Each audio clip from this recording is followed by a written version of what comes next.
The end of World War II in 1945 marked a profound moment in history.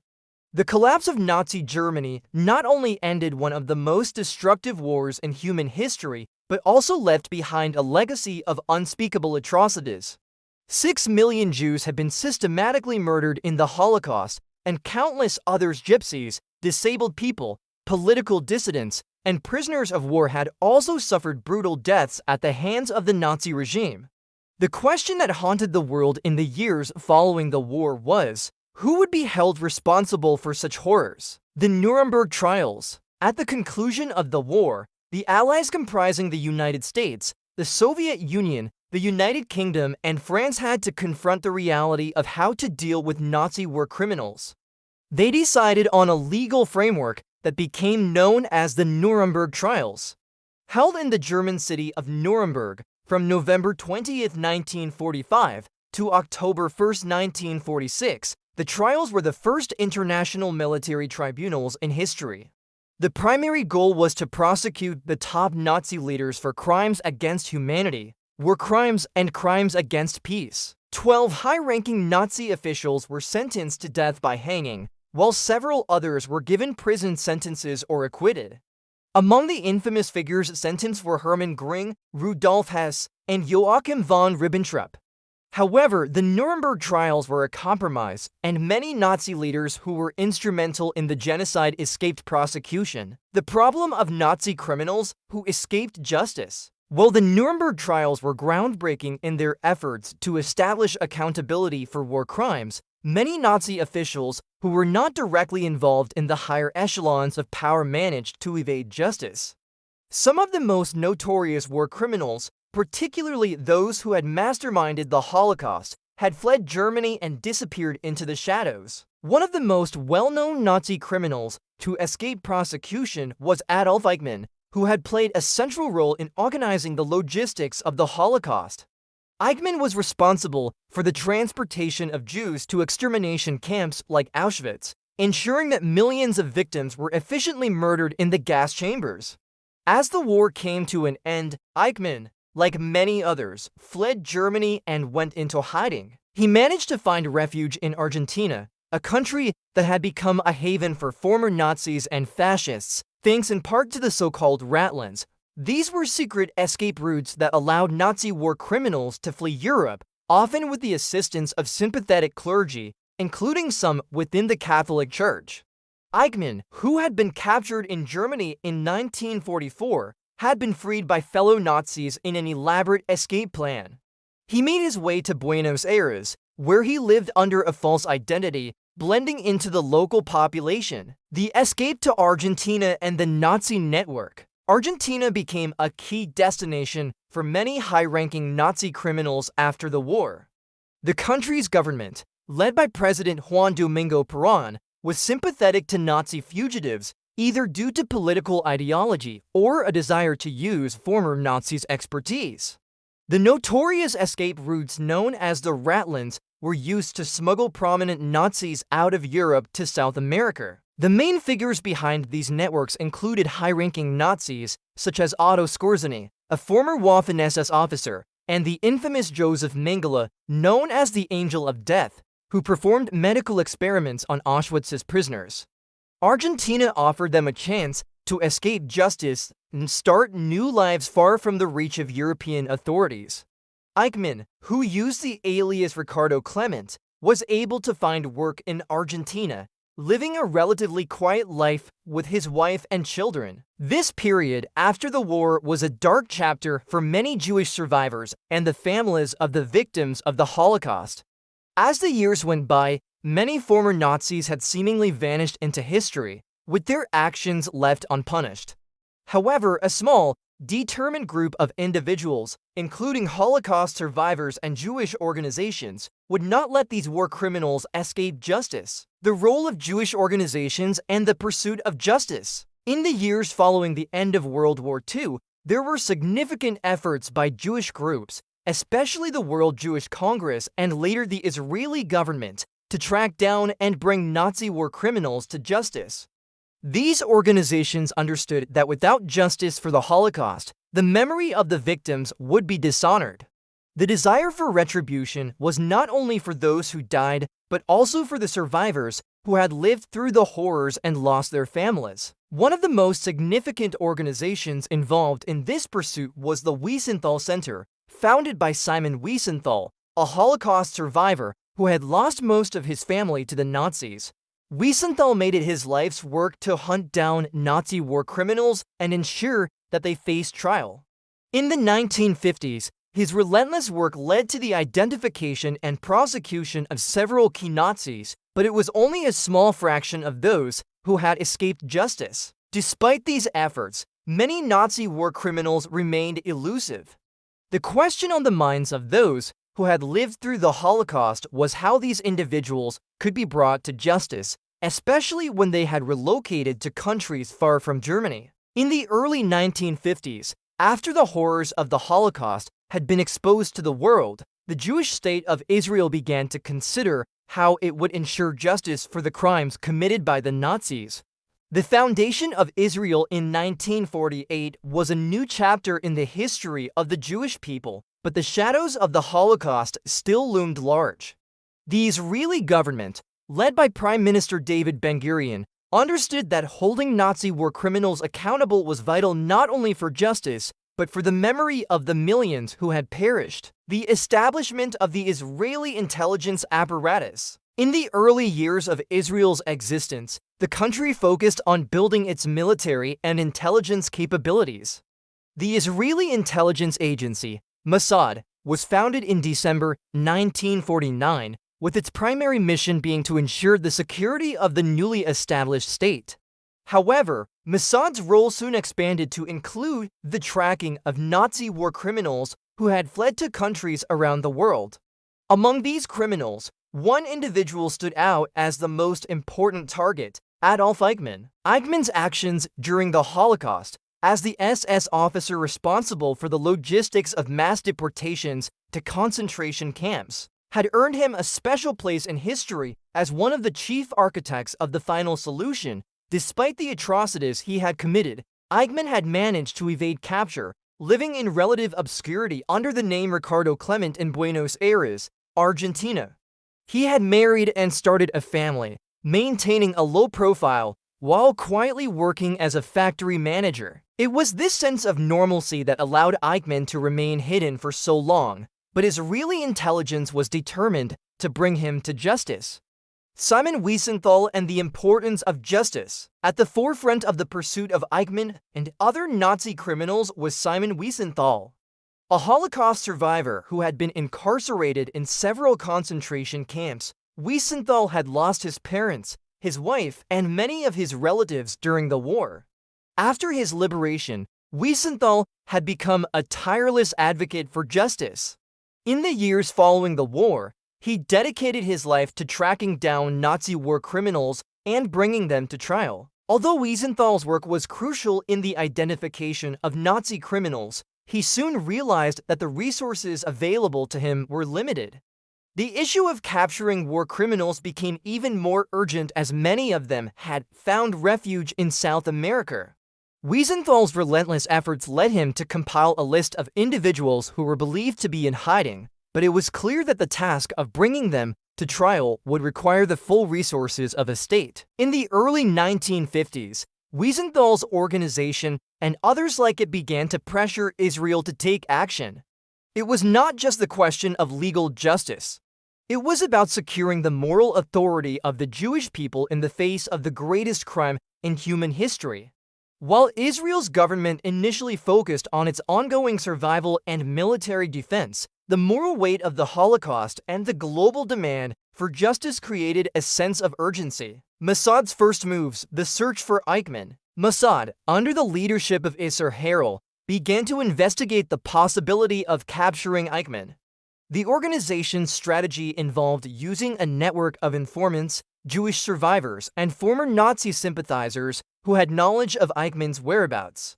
The Israeli government was aware that Eichmann's capture would not only serve justice for the victims of the Holocaust, but would also send a powerful message to the world that Israel was prepared to take action to ensure that the perpetrators of the Holocaust would not go unpunished. In the 1950s and early 1960s, Israel's government was busy gathering intelligence about Eichmann's whereabouts.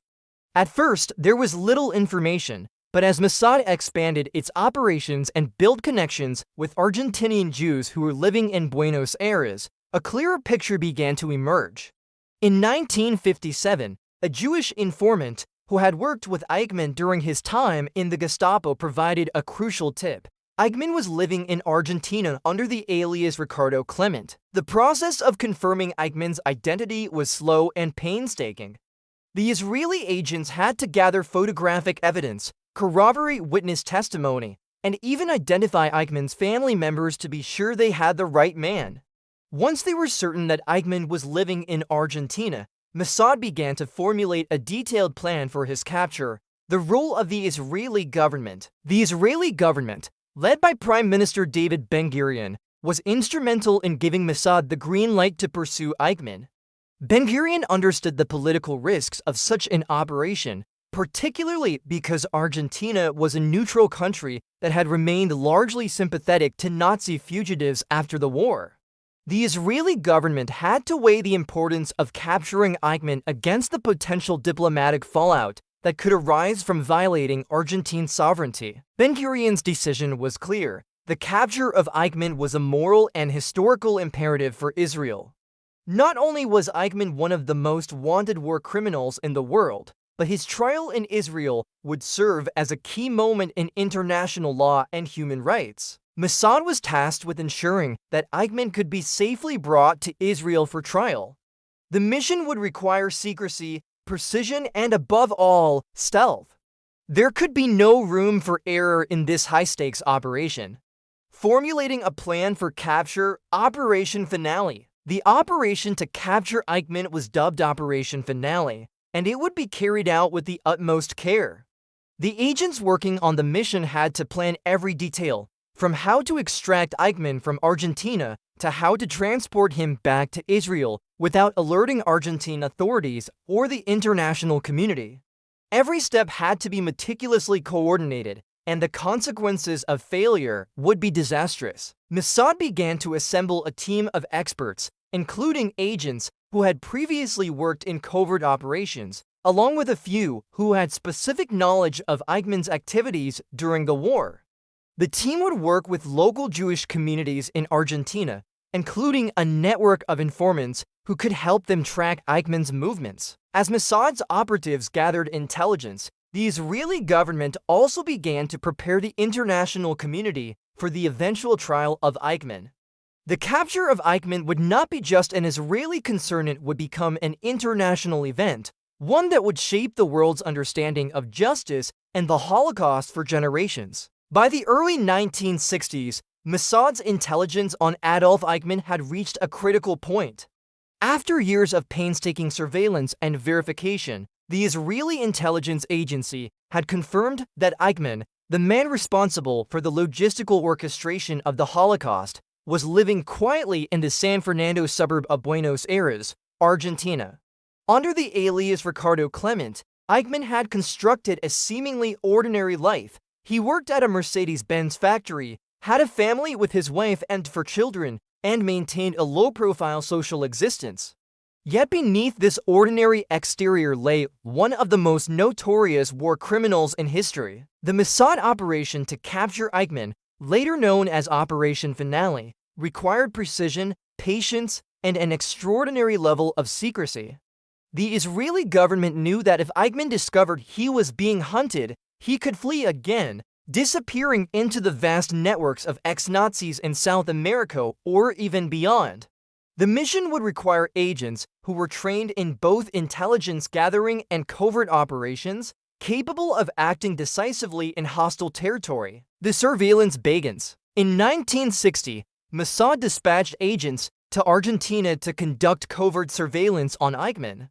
These operatives included some of Israel's most experienced spies, familiar with both European intelligence operations and clandestine fieldwork in foreign countries. They began by mapping Eichmann's daily routines, his route to the factory, his work schedule, the times he left and returned home, and even the subtle interactions with neighbors. Every detail mattered, as even the slightest misstep could alert Eichmann or his neighbors to the ongoing investigation. The agents also had to navigate the political environment in Argentina, which, while generally tolerant of Nazi fugitives, was sensitive to foreign intelligence operations within its borders. Any misstep could lead to Eichmann's escape, a diplomatic crisis, or worse, exposure of Israeli intelligence methods. To counter this, the Mossad operatives maintained multiple layers of cover identities, using false documentation and adopting the behaviors of ordinary immigrant or travelers in Buenos Aires. During this period, Mossad also verified Eichmann's identity through photographs and contacts within the Jewish community. They sought confirmation from people who had encountered Eichmann during the war or who had personal knowledge of him. Every detail, from a facial scar to the manner of his speech, was scrutinized and cross-referenced. Only after this painstaking verification were they certain that Ricardo Clement was indeed Adolf Eichmann. The planning of the kidnapping. The plan to capture Eichmann required extraordinary logistical coordination. It was not enough to simply approach him. The Mossad agents had to abduct Eichmann and transport him to Israel without alerting Argentine authorities. Any public confrontation could result in international scandal or a failed operation. To avoid this, the agents decided on a methodical approach. They would lure Eichmann away from his home at a moment when he was alone, incapacitate him without harm, and transport him to a safe location for temporary detention until arrangements could be made to fly him secretly to Israel. The Mossad team rehearsed the operation multiple times. They studied the layout of Eichmann's home, the nearby streets, and potential escape routes. They prepared multiple vehicles, disguises, and decoys. Every agent involved knew their role to the letter, from surveillance and coordination to the physical act of transporting Eichmann. The operation demanded perfect timing, precision, and discipline, with no room for improvisation. The abduction. On May 11, 1960, the operation moved into action. Mossad agents monitored Eichmann's routine, waiting for the moment when he would be traveling alone, typically after returning from work. When Eichmann stepped off the bus one afternoon near his home, the agents struck. They subdued him quickly, drugging him to prevent resistance, and transported him to a safe house in Buenos Aires. Eichmann, still unconscious, was kept under close guard as Mossad agents prepared the next phase of the operation, international transport. The capture itself was only the first challenge. The more complex task was moving Eichmann out of Argentina undetected. Mossad had anticipated that the Argentine authorities could become suspicious if Eichmann simply vanished. To avoid detection, they devised a plan to smuggle Eichmann aboard an El Al airplane using diplomatic cover. Agents fabricated documents that portrayed him an Israeli airline crew member returning from leave. This allowed the team to bypass conventional airport security and bring Eichmann safely to Israel. The flight to Israel. On May 21, 1960, Adolf Eichmann arrived in Israel, still under the cover of Mossad operation protocols. His arrival was clandestine, with the flight landing at a military airstrip to ensure security and avoid public attention. Eichmann was immediately placed in a secure facility where he could be held and interrogated.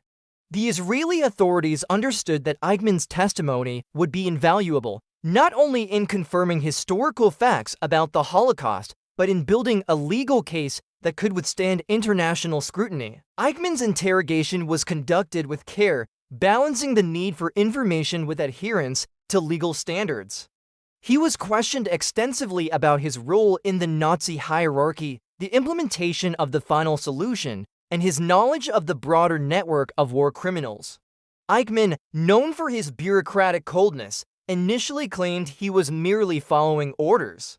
This defense, later famously dismissed during his trial, revealed the bureaucratic mindset that had enabled the genocide. Preparing for the trial. The Israeli government and legal authorities began preparing for what would become one of the most important trials in modern history.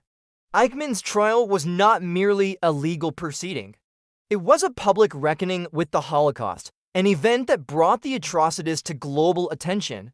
The challenge was to ensure that Eichmann's trial would be both just and historically accurate, presenting overwhelming evidence of his crimes while adhering to international legal standards. The prosecution assembled survivors, witnesses, and historical documents to present a detailed account of the Holocaust and Eichmann's role within it.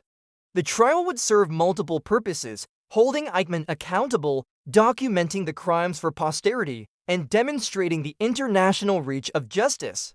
It would also show the world that Israel, despite being a young nation, could confront historical atrocities and ensure that even decades-old crimes would not go unpunished. Adolf Eichmann's capture and arrival in Israel set the stage for one of the most significant legal and historical events of the 20th century, his trial before the Jerusalem District Court in 1961. The Eichmann trial was more than a courtroom drama. It became a global spectacle, a moral reckoning with the Holocaust, and a foundational moment in the development of international law regarding crimes against humanity. The historical context of the trial. By 1961, the world was still grappling with the aftermath of World War II, while the Nuremberg trials had prosecuted top Nazi leaders. Many mid- and lower-ranking officials responsible for the mechanics of genocide had evaded justice. Eichmann's capture represented a new chapter, a trial conducted by a sovereign Jewish state, bringing a central figure of the Holocaust to face the consequences of his actions in front of the very people he had sought to annihilate. Israel faced several challenges in prosecuting Eichmann. The trial required rigorous adherence to legal standards to withstand scrutiny from the international community. Israel also had to contend with Argentina, whose government protested Eichmann's abduction as a violation of sovereignty. Despite these obstacles, Israel maintained that the gravity of Eichmann's crimes justified the extraordinary measures taken to bring him to trial. The charges against Eichmann. Eichmann faced 15 charges, grouped into three main categories: crimes against the Jewish people, crimes against humanity, and war crimes. These charges reflected the breadth and scope of his involvement in the Holocaust. Crimes against the Jewish people. Eichmann orchestrated the deportation of millions of Jews to extermination and concentration camps, facilitating the systematic destruction of entire communities across Europe. Crimes against humanity. Eichmann's actions constituted mass murder and persecution, violating fundamental human rights on a scale unprecedented in modern history. War crimes. Eichmann's participation in the Nazi war machine included the enslavement and extermination of civilians, as well as collaboration with military operations that caused immense suffering and death. Each charge was meticulously documented with survivor testimonies, archival materials, and Eichmann's own records. The prosecution emphasized Eichmann's bureaucratic precision and unwavering commitment to Nazi ideology, portraying him not as a rogue agent, but as a cog in the genocidal machinery who had executed his duties with efficiency and cold detachment. The courtroom drama. The Eichmann trial began on April 11, 1961, in Jerusalem, drawing unprecedented global attention. The courtroom was equipped with simultaneous translation in Hebrew, German, and other languages, allowing witnesses and spectators from around the world to follow the proceedings. Eichmann, dressed in a gray suit and often appearing detached, maintained a facade of bureaucratic innocence, famously claiming he had merely followed orders. Witness testimony became the heart of the trial. Holocaust survivors, many of whom had lost their entire families, recounted harrowing experiences from ghettos and concentration camps. These first-hand accounts transformed the abstract statistics of the Holocaust into vivid, human stories of suffering and loss. Testimonies detailed the conditions of the deportations, the horrors of the gas chambers, and the daily dehumanization faced by Jews under Nazi rule. Eichmann's demeanor during the trial drew both fascination and outrage. His insistence that he was a dutiful bureaucrat adhering to instructions rather than exercising moral judgment gave rise to the concept of the banality of evil, famously articulated by political theorist Hannah Arendt in her report for The New Yorker. Arendt's analysis highlighted the disturbing reality that monstrous acts could be committed by ordinary individuals who abdicated moral responsibility in favor of bureaucratic compliance. The verdict and sentence: after months of testimony and deliberation, the Jerusalem District Court found Eichmann guilty on all 15 counts. On December 15, 1961, he was sentenced to death by hanging, marking one of the few times in modern history that a state executed a perpetrator of genocide. The verdict was widely covered in international media, reinforcing the global recognition of Eichmann's culpability and the moral imperative of justice for the victims of the Holocaust. The death sentence sparked debates across the world. Some criticized Israel for taking the ultimate punitive measure, arguing that imprisonment would have sufficed. Others hailed the decision as an essential affirmation of accountability, demonstrating that heinous crimes against humanity would not go unpunished, regardless of the passage of time or distance from the site of the atrocities. Eichmann was executed on June 1, 1962. His body was cremated, and the ashes were scattered at sea, ensuring that no physical memorial would be made of the man who had orchestrated the deaths of millions. Israel, in executing Eichmann, reinforced the principle that certain crimes were so egregious that they transcended national boundaries and required extraordinary measures to achieve justice. Global implications. The Eichmann trial had profound implications for international law and human rights. It reinforced the principles established at Nuremberg, demonstrating that individuals could be held accountable for crimes against humanity, even decades after the offenses were committed. It also served as a precedent for subsequent international tribunals, including the International Criminal Tribunal for the former Yugoslavia (ICTY) and the International Criminal Tribunal for Rwanda (ICTR), where leaders were tried for genocide and mass atrocities. The trial also brought the Holocaust into public consciousness in ways that had previously been muted. Media coverage, televised excerpts, and published accounts allowed global audiences to understand the scale of the atrocities and the bureaucratic mechanisms that had enabled them. For survivors and the Jewish community, the trial provided a sense of moral closure, acknowledging the suffering of millions and holding a central perpetrator to account. Memory, justice, and the legacy of Eichmann. Eichmann's trial underscored the tension between legal justice and historical memory. While Israel and the world focused on prosecuting him legally, the trial also became a platform for documenting and preserving the collective memory of the Holocaust. Scholars, historians, and educators drew upon the trial transcripts, survivor testimonies, and evidence presented in court to ensure that future generations would understand both the horrors of genocide and the mechanisms of accountability. In the decades following the trial, the case of Adolf Eichmann continued to resonate. It influenced debates on moral responsibility, obedience to authority, and the capacity for ordinary individuals to participate in extraordinary evil. The notion of the banality of evil became central to discussions about human rights, ethics, and the need for vigilance against totalitarian ideologies. Ultimately, the Eichmann trial demonstrated that justice, while sometimes delayed, could still be achieved. It showed that determined action, meticulous planning, and moral conviction could bring even the most elusive criminals to account. For Israel, the trial reaffirmed its role as a defender of Jewish lives and history. For the world, it became a symbol of the enduring struggle against impunity and a testament to the principle that crimes against humanity could not be forgotten or ignored.